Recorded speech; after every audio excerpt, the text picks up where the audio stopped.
Hi everyone, welcome to the channel. Today our focus is going to be on the company United Rentals, ticker URI, a prominent equipment rental company offering a vast array of construction and industrial equipment to businesses and contractors. With an extensive fleet and presence in various sectors, United Rentals has played a pivotal role in supporting infrastructure and construction projects. And based on their recent financials, I upgraded my valuation and have invested in the company. In this video, we'll look at United Rentals financials, perform a stock valuation, and at the end of the video, we'll go into computer modeling the forecasted 52-week stock movement. But since I bought into the stock, we'll look at my recent purchases first. So let's jump right into it. Here's my initial purchase into United Rentals, buying in at just under $629 a share. And though it's only been one day, it's up 2.6%, while the S&P is up 1.3%. And just below that is my actual purchase into United Rentals at just over $3,100. And I'm currently only taking a small position at the moment since the stock is trading close to my valuation, leaving minimum room for a margin of safety. Also, the stock's trading near all time highs, which I also prefer not buying in at. And lastly, I do feel the market overall is running a little hot recently, and wouldn't be surprised if there is a pullback or at least a slight pullback in the coming weeks. So I'll wait the next few weeks to see if there's any dips and look at investing more, possibly up to or between $10,000 to $15,000. But let's move on and we'll look at their financials next. Here's United Rentals financials to include their recent fiscal year 2023 results. And as we go through these, we're going to see growth across the board for all these data points. And starting in the top left, we have revenue, where the company has experienced exceptional revenue growth of more than 150% over the past decade. And to me, reflecting a strong market demand for their products. Then we have net income and earnings per share, where we can see some fluctuation in these up until 2020, but since then, consistent growth with net income growing by nearly 350% over the prior 10 years, signaling a profitable business, while earnings per share has witnessed exceptional growth of almost 600% during the same time period, indicating the company is committed to enhancing shareholder value through sustained profitability. And then we have book value per share also increasing nearly 600%, showing the company's ability to build tangible shareholder equity. And then for dividends, they just began paying them in 2023 and have announced already that they're going to increase it for 2024.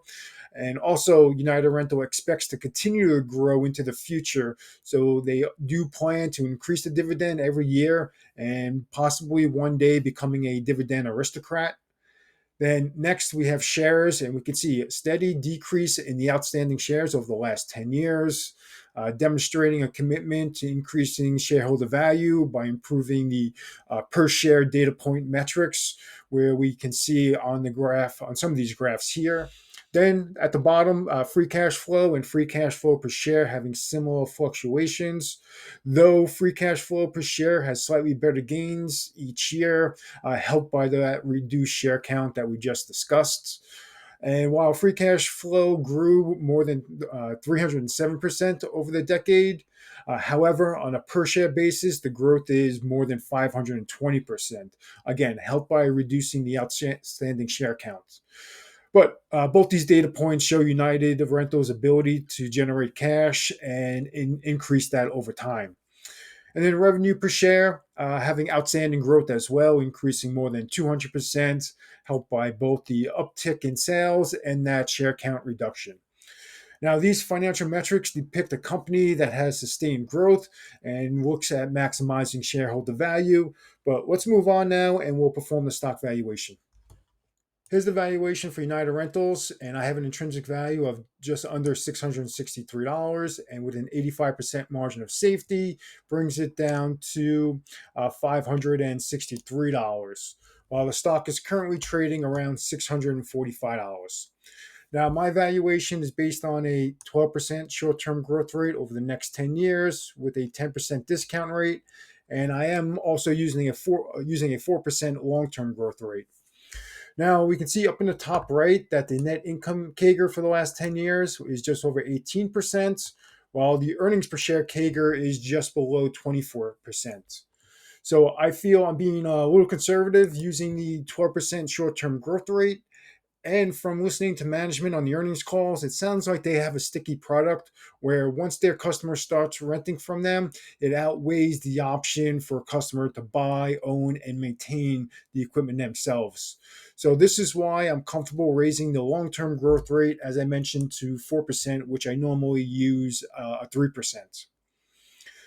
Now, as shown earlier, I did recently buy into United Rentals at about $628. So we can see I'm towards the higher end of my valuation. And that only provides me about a 5% or so margin of safety. So I would like to buy more, but at the current stock price, especially since it's jumped a little bit since I bought into it, it doesn't really provide me much margin of safety at the moment. And I just want to show one thing before moving on. If you feel that my 4% long term growth rate might be a little too optimistic, let me just change that to 3%, which, as I mentioned, I normally use, and we'll see how that impacts the valuation. With that 3% long term growth rate, we can see intrinsic value drops to $597. And with that same 85% margin of safety, brings it down to just above $507. Now, I think any opportunity to buy under $600 would be a great chance. But let me change that back to 4% and we'll move on. Now I want to point out the metrics here in blue, which we did see some of these when looking at their financials. And for the most part, all these data points here for the time periods listed uh, exceed 10%, and many of them far exceed 10%, which is what I really want to see in a company. But only a few companies are actually able to achieve that 10% across the board for all these data points. And although United Rental doesn't quite achieve the 10% across the board, they are very close. And the first one I want to look at is this return on invested capital, which is the most important of all five of these, as it's a very important metric for an investor to look at. And we could see, though the 10 and 5 year aren't at that 10%, but they're slightly below it, very close. And we can see the 3 and 1 year are exceeding that. And I actually do expect this to be at least 10% or more moving forward. They're buying back their shares. They just started issuing a dividend. I think all that will help to improve this return on invested capital. Now, the other one I just want to point out is in the free cash flow per share for the 3 year, where we can see it's slightly negative at almost minus 2%. But this is coming off of fiscal year 2020, which was helped fueled by increased cash flow from selling used equipment at higher margins due to supply chain issues at that time. So I feel this is an anomaly and the reason for the negative growth for this one time period. But overall, very impressive data points for all these. So let's scroll down a little bit and look at a few other data points. Here we have the PE ratio, and we can see just over 18%. So on the higher end of that value opportunity range, but still it's under 20. Then long-term debt to free cash flow. Now, this is on the higher side of what I normally like to see. I typically like looking at companies that are 3 or under, but since United Rentals has great financial metrics overall, as we just mentioned a few minutes ago, I'm not too worried about this, but still, it is a little higher than what I would like to see. Then dividends, as I mentioned, they just started paying dividends, so there's no percent change yet, but they do expect to increase the dividend this year about 10%, I believe.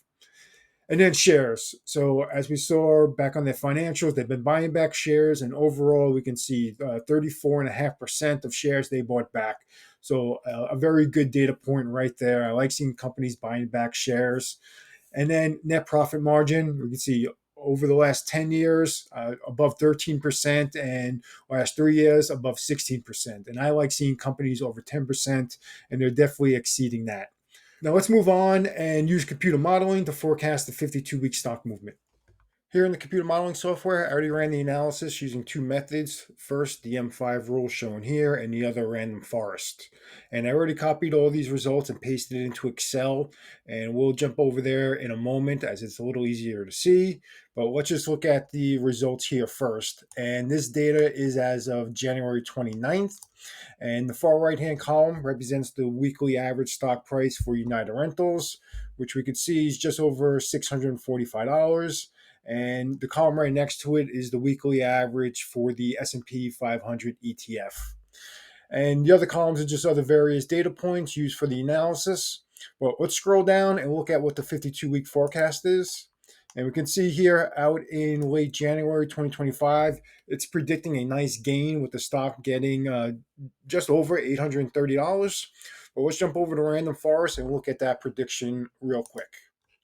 And same thing with Random Forest. This data is as of January 29th with this weekly average stock price at just over $645. And scrolling down 52 weeks, we can actually see it's showing a pullback in the stock price, closing at just over $439. But let's jump over into Excel and look at all this data a little closer. Back in Excel, I already pasted all the data from the computer modeling. And first thing I want to point out is the vertical red line represents this previous Monday, January 29th. And everything to the left of that vertical red line is the historical stock price. And everything to the right is the computer modeling prediction. Now let's look at a little history of the stock price movement. And we can see back in 2009, it was trading at just over $6 a share, and it has been on a growth trajectory ever since, with a few dips here and there. But since that time period, it has grown almost 10,000%. And especially since 2020, coming out of the pandemic, the stock is up more than 800%. Now, let's jump over to another tab and we'll look at all the predictions a little closer. The M5 rule is predicting continued growth in the stock price, like we saw in the previous graph, and hitting an all-time highs around $840 in December and closing out the next 52 weeks in late January 2025 at $830 for a gain of 29%. For Random Forest, it's actually showing the stock price to decline throughout the year, but unless there's some sort of major market downturn, I cannot see United Rentals dropping like this. But this prediction is showing the stock price to be around $440 in January 2025 for a decline of 32%. Taking the average of the M5 rule in Random Forest, it's showing a slight dip for the stock price in the coming months, falling to $560 in March, but then recovering throughout the rest of the year and hitting a high of almost $670 and closing out the 52 weeks slightly lower than where we are today at $635 for a loss of negative 1.6%. To recap, I believe a fair value to buy into United Rentals is between $563 to $662, with the lower end taking into account a margin of safety, while the current stock price is trading towards the higher end in the $645 to $650 range. Now, this company has shown great financial growth across the board, and the stock price has followed. And listening to management on the recent earnings calls, it does not appear that this will be slowing down. For the computer modeling, the M5 rule is predicting growth to continue for the stock with a nearly 30% gain over the next 52 weeks, while Random Forest has a bearish outlook with the stock falling about 32% over this time. Now, I hope you enjoyed this video, got some useful information. If so, consider subscribing, and I'll see you next time. Thanks for watching.